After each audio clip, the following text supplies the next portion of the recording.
दोस्तों कुछ लोग तारीख में इतने मुतनाज़े होते हैं कि इन्हें शैतान भी कहा जाता है और फरिश्ता भी। पैब्लो एस्कोबार एक ऐसा ही नाम है जिसने न सिर्फ कोलंबिया बल्कि पूरी दुनिया को अपनी मंशियात के साम्राज्य में जकड़ लिया। क्या वो एक सफाक मुजरिम था या गरीबों का मददगार? आज की वीडियो में हम आपको बताएंगे कि कैसे एक गरीब लड़का दुनिया का सबसे अमीर और खौफनाक ड्रग लॉर्ड बना और कैसे इसकी कहानी ताकत, खून और अलमिये से भरी हुई है। तो वीडियो को आखिर तक ज़रूर देखें। दोस्तों पैब्लो एस्कोबार का जन्म 1949 में कोलंबिया के शहर मेडलिन के एक गरीब घराने में हुआ।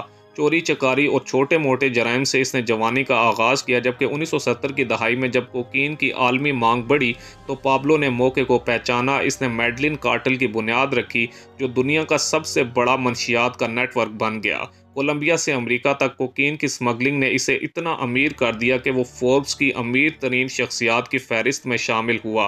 कहा जाता है कि इसके पास इतना पैसा था कि हर साल 10% रकम चूहों से कटवाने के लिए इनके सामने डाल दी जाती थी। दोस्तों पैब्लो की ताकत का अंदाज़ा इस बात से लगाएं कि इसने कोलंबिया की हुकूमत को डराने के लिए हफ्ते में 10 बम धमाके किए, अदालतों को बमबारी से तबाह किया और हज़ारों पुलिस अफसरान, जजों और सियासतदानों को कत्ल किया।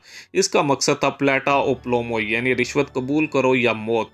लेकिन अजीब बात यह है कि कोलंबिया के गरीब तबके में वो एक हीरो था। इसने गरीबों के लिए मकानात बनवाए, फुटबॉल स्टेडियम्स तामीर किए और अस्पताल खोले, और यही वजह है कि इसके जनाजे में 25,000 से जायद लोग शामिल हुए। दोस्तों पैब्लो की ज़िंदगी का सबसे मशहूर वाक़या ला कैथेड्रल जेल थी जिसे इसने खुद तामीर करवाया था। 1991 में कोलंबिया की हुकूमत ने इसे सजाए मौत ख़त्म करने के इवज़ हथियार डालने पर राज़ी किया, लेकिन पैब्लो ने जेल को अपना महल बना लिया। वहाँ जिम, स्विमिंग पूल और पार्टियां होती थी। जब हुकूमत ने इसे किसी और जेल में मुंतकिल करना चाहा तो वो फरार हो गया। इसके बाद इसने अपने आखिरी 18 महीने छुप कर गुजारे, लेकिन 2 दिसंबर 1993 को कोलंबियाई फोर्सेस ने इसे मेडलिन की छतों पर घेर लिया।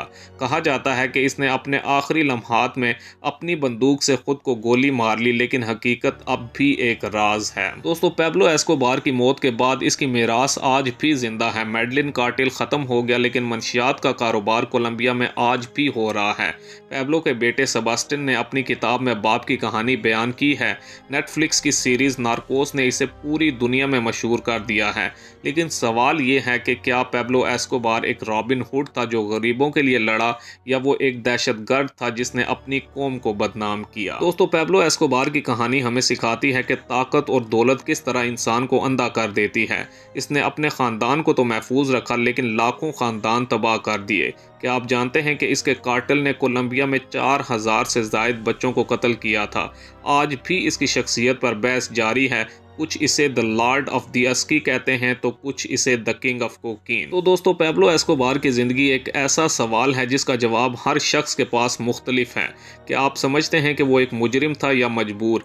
वीडियो को लाइक करें, चैनल को सब्सक्राइब करें और कमेंट्स में अपनी राय ज़रूर शेयर करें। अगर आपको ऐसी ही तारीखी शख्सियात की कहानियाँ पसंद हैं तो बेल आइकन को दबाकर हमारे साथ जुड़े रहें ताकि हमारी आने वाली वीडियोस आप तक बर वक्त पहुँचती रहें। अगली वीडियो तक के लिए अल्लाह हाफिज़।